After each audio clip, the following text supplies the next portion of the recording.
Hello friends, সেদিন সপরিবারে সকাল সকাল বেরিয়ে পড়লাম বুলেট রাজাতে করে।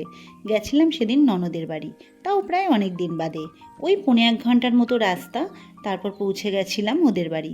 মেইন রাস্তার একেবারে ধারেই ওদের বাড়ি। বুলেট রাজাকে ছাওয়াতে বিশ্রাম করতে দিয়ে আমরা বিশ্রাম করতে চলে আসলাম ঘরে। শাশুড়ি মা ছিলেন ননদের বাড়িতেই, কারণ ওনার হাত ভেঙে গেছে। তাই কিছুদিন মেয়ের বাড়ি থেকে তারপর কিছুদিনের জন্য আমাদের বাড়ি যাবেন থাকতে।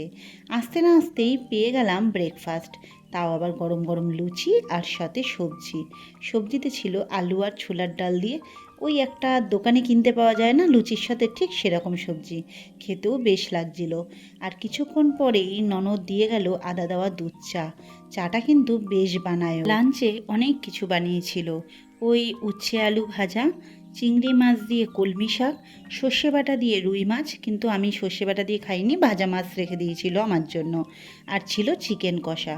শুধু চা নয়, ওর হাতের রান্নাও কিন্তু খুব ভালো। বিকালের শেষে ননদ আর ওদের পাড়ার ওর এক বান্ধবীর সাথে হাঁটতে হাঁটতে অনেকটা দূর চলে গেছিলাম ওই ক্ষেতের মাঝখানের ঢালাই করা এক রাস্তা দিয়ে।